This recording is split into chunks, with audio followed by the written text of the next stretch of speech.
Good day, I'm Marjorie Gordon, and this is your GIS News for Monday, November 13, 2023. Government will be investing over $800 million to upgrade water supply systems in southern St. James over the next 3 years. Minister with responsibility for water, Senator Matthew Samuda, says this investment will significantly change the lives of about 15,000 residents. He says the necessary investment programs will be put in place to address the needs of the communities, many of which have experienced water challenges for more than 30 years. There are some systems we'll be able to start immediately by using the internal capacity of NWC with some pipeline to replace aged infrastructure where you have significant leakage. But there are other programs based on size will require procurement. The minister gave the update as he toured sections of South St. James last Thursday. The projects are to be undertaken jointly by the National Water Commission and Rural Water Supply Limited. Designs have already been completed for several of the projects, which include the Cambridge Treatment Facility, along with the Endeavour and Tangle River water supply systems.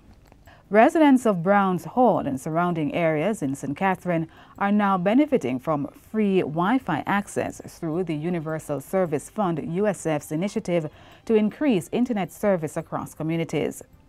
The service was officially commissioned on November 8 at the Browns Hall Primary School.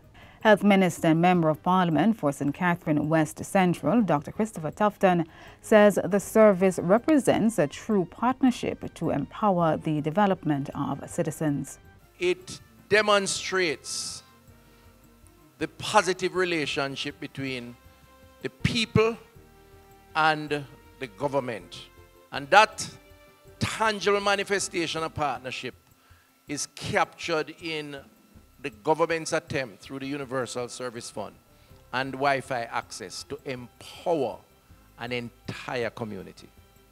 You can't want it better than that, you know. During the Wi-Fi unveiling ceremony, several primary school children in the area were presented with tablet computers by the USF.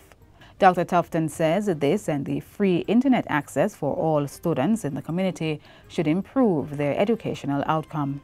Who have research to do, they have homework to complete, they want to know what a word means, and they don't probably have the dictionary right away. They want to know what foreign look like. What is the latest thing going on in space?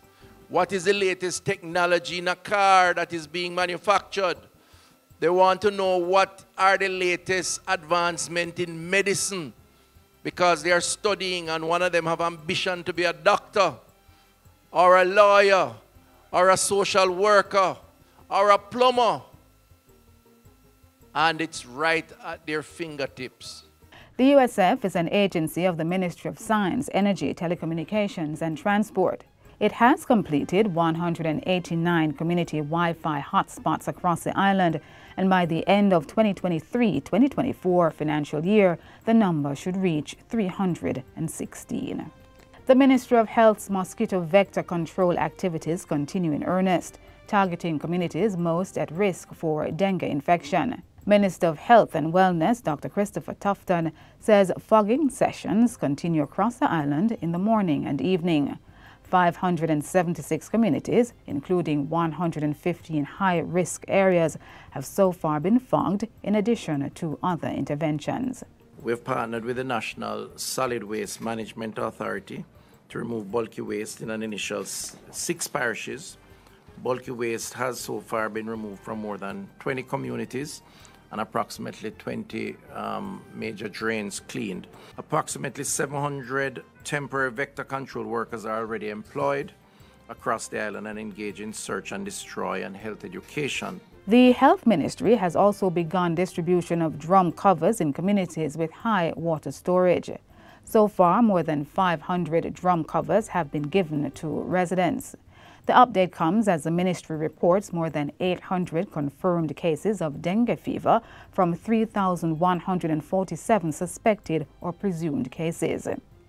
Those figures were released during a press briefing at the ministry last Thursday. All parishes continue to observe an increase in dengue cases compared to 2022, with Kingston and St. Andrew reporting The highest number of cases, 776 for 2023. At the same time, St. Thomas maintains the highest rate of cases, 382.5 per 100,000 population, followed by Portland, 221 per 100,000, and Trelawney with 160 per 100,000. Dengue serotype 2 remains the dominant strain among the 4 identified in the population. Children 5 to 14 years old continue to be most affected. There has been a total of 9 dengue-related deaths, with 2 confirmed. The Heart NSTA Trust is graduating more than 11,000 trainees in various areas in November and December in response to the heightened demand for skilled labor to supply the Jamaican workforce and drive the economy.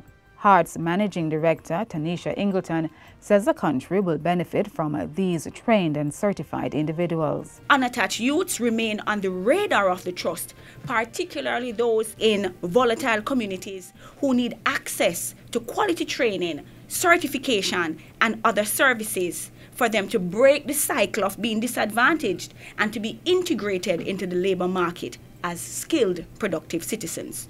Ms. Ingleton says graduates will be placed in various sectors, including construction, tourism, manufacturing, and information technology. So the Heart NSTA Trust has been really targeted in examining the sectors, examining the priority areas, listening to industry and hearing where are the labor shortages. We have been doing direct recruitment, strategic recruitment to ensure that Jamaica is properly outfitted. And finally, the managing director at the Heart NSTA Trust is calling for the narrative around technical vocational education and training TVET to change. Ms. Ingleton asserts that TVET and academics are not mutually exclusive and a false dichotomy is created when the two are placed as opposites. She insists that both are needed to create a prosperous and inclusive economy. According to the Heart Trust Managing Director, research shows that only 62% of the world's human capital stock is fully developed, which means that nations are wasting 38% of their talent. Jamaica doesn't want to be part of that 38%. And so the trust would have long recognized the importance of skills in revolutionizing economies and has been training individuals to re-energize industries with the talent that is required to drive our economy and, of course, to meet the demands of the hybrid workplace. Ms. Ingleton was addressing a recent GIS think tank session. And that's it for GIS News Today. I'm Marjorie Gordon. Thank you for watching.